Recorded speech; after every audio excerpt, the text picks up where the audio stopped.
Salut la famille, pour ceux qui ne me connaissent pas, moi c'est Monsieur Onadia Ibrahim. Si tu n'es pas encore abonné, abonne-toi, like, partage la vidéo. Aujourd'hui, on est là pour écouter les propos de Sarkozy à ce qui concerne à propos du succès.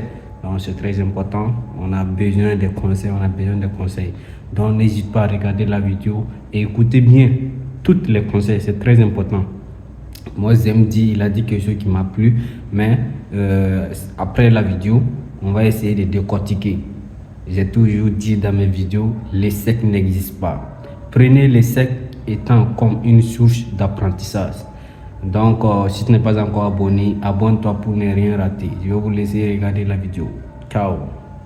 L'échec vous apprend. Le succès vous apprend rien. Et c'est très difficile de comprendre ça. C'est que dans l'échec, les gens vous regardent vous. Dans le succès, les gens regardent la lumière, la chaleur, le soleil, pas vous. Et c'est pour ça qu'il faut accepter l'idée que le succès est aussi injuste que l'échec. Et que le succès, c'est un couple avec l'échec. Comme la vie fait couple avec la mort. Il ne peut pas y avoir l'un sans l'autre. C'est les deux. Et le plus grand frein au succès, c'est de ne pas accepter l'échec. Et peut-être la chose la plus importante de dire à ses enfants, il ne faut pas avoir peur de l'échec. Tout le monde sait gagner, peu savent perdre.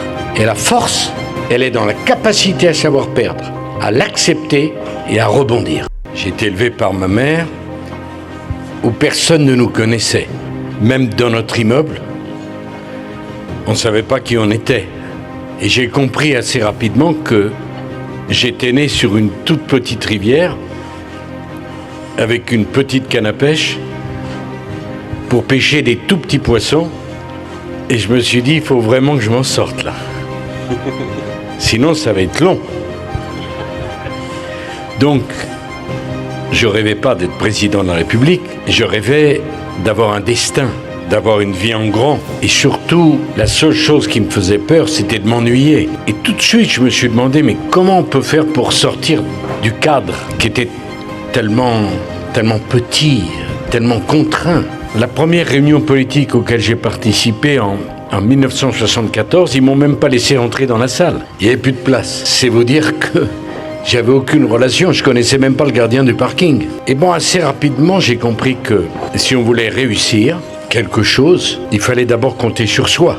Et que c'était très dangereux d'écouter les gens qui vous aimaient. Parce que les gens qui vous aiment, ils veulent vous protéger. Donc pour eux, vous allez toujours trop vite, trop loin, prenez trop de risques. C'est le problème qu'on a avec les enfants. On veut toujours les protéger. Mais en les protégeant, on ne leur rend pas forcément service. Et à chaque fois que j'ai passé un grand, ma mère était terrorisée. Ah, maintenant, tu es content, Nicolas? Content de quoi? Mais tu vois. Je vois quoi? Mais tu es arrivé. Je dis, on n'est même pas monté dans le train. Bon, et seulement quand je suis rentré à l'Élysée, là, elle m'a dit, cette fois-ci,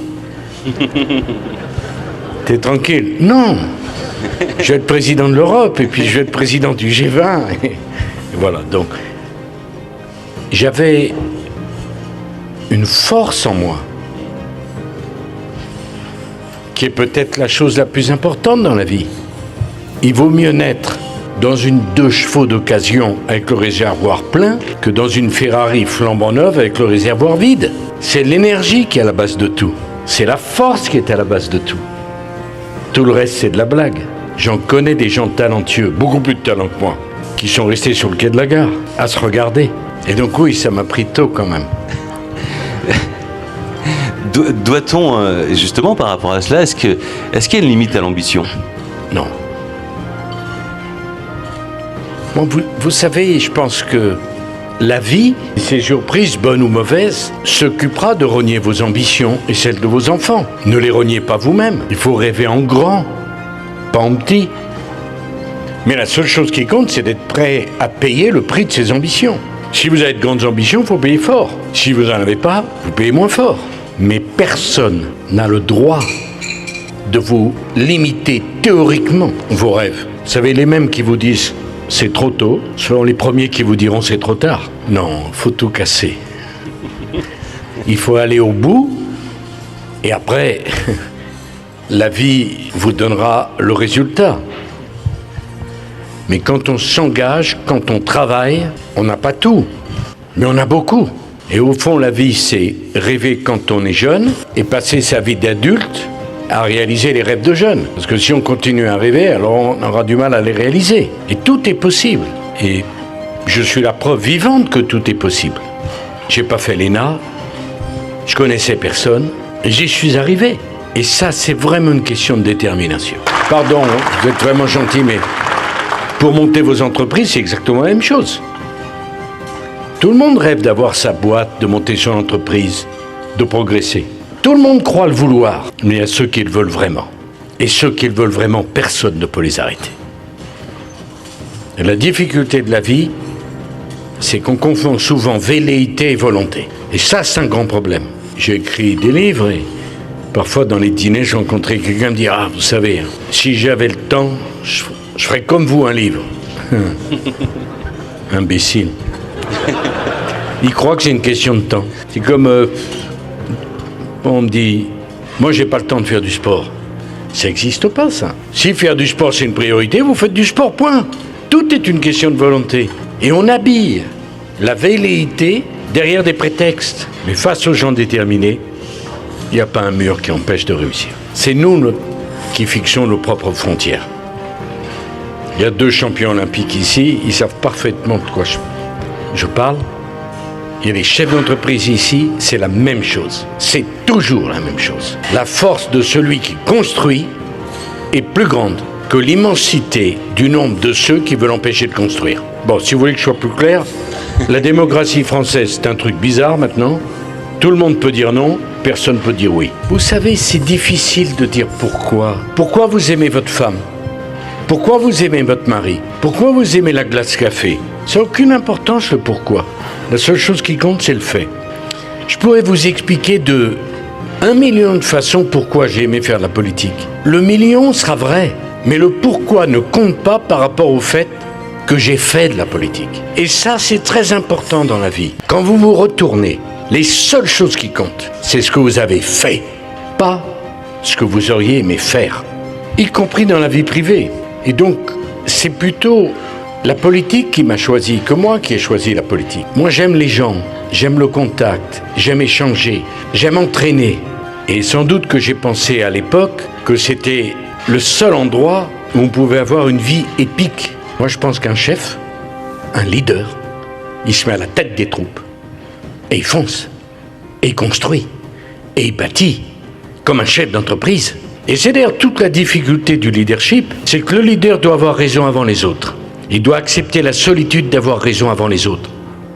Parce que si vous attendez que tout le monde ait la même idée que vous, votre entreprise, elle est foutue. Parce que la bonne décision, c'est la décision qui est prise au bon moment, pas en retard.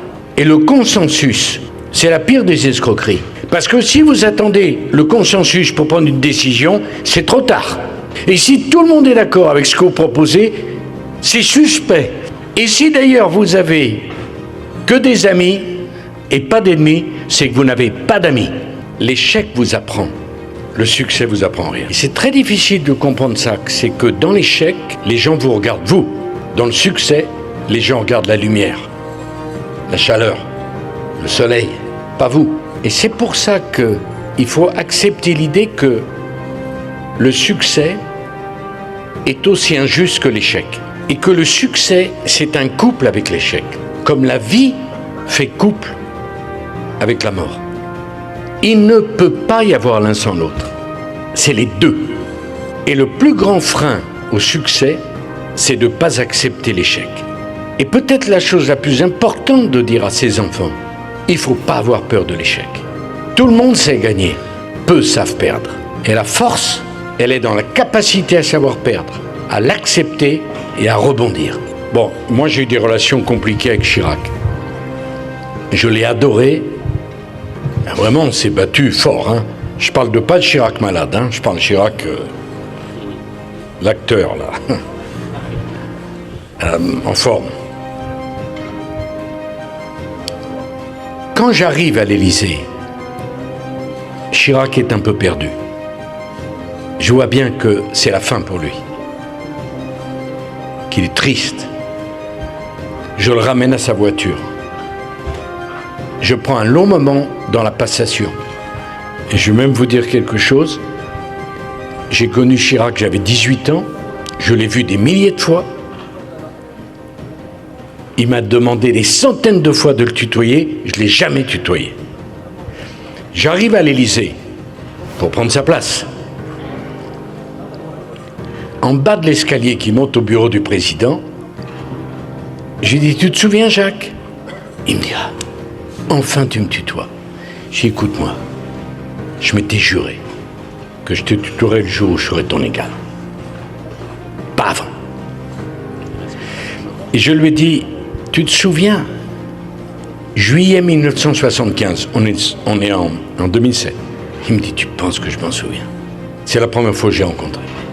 J'ai dit, tu vois, Jacques, on s'est battu, mais moi je peux te dire une chose.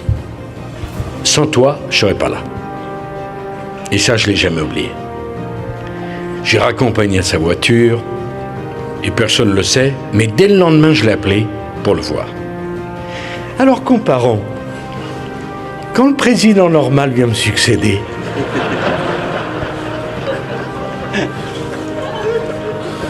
bon, j'ai pas besoin de poursuivre, mais j'ai rien oublié.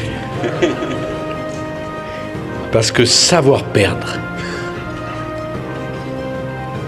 lever la tête dans la défaite, serrer les poings, repartir, c'est ça la vie. Et c'est ça la force. Tout le reste, c'est rien. Et ça, je l'ai profondément moi. Et je vous le dis, on parle des succès que j'ai eus, mais j'ai beaucoup perdu. Mais jamais j'ai baissé la tête. Et toujours je suis reparti. Et la force, elle est là. Et c'est pareil pour un chef d'entreprise. C'est pareil pour quelqu'un qui a un projet dans sa vie. La vie, la mort. Succès, échec. Ça, c'est important à comprendre. Alors, il est vrai que quand je suis rentré chez moi en 2012, il y avait Carla à la maison. C'est pas tout à fait la même chose.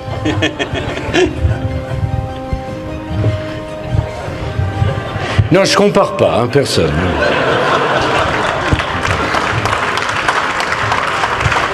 Je compare d'autant moins que j'ai toujours beaucoup aimé Bernadette Chirac, comme chacun le sait. Vous savez, à propos de Bernadette, en 2005, son mari interdit à Bernadette de me voir. Ah oui. Je suis ministre d'État, ministre de l'Intérieur. Bernadette ne le voyait plus. Pendant 1 an, on s'est vu en cachette. Elle avait pris un appartement à Versailles et j'allais prendre le thé avec elle. Bon, ne vous faites aucune idée, et absolument. Mais c'est pour vous dire combien j'aime cette femme et combien j'ai aimé Bernadette Chirac. Et je crois pouvoir dire que la réciproque est vraie. Donc, avant de partir, je te demande, si tu n'es pas encore abonné, abonne-toi. Laisse ton avis dans les commentaires pour permettre à l'algorithme de faire diffuser plus le contenu et c'est très important. Voilà, donc moi, ce que j'ai dit, donc j'ai déjà dit ça. Voilà, donc essayez, n'ayez pas peur de l'échec.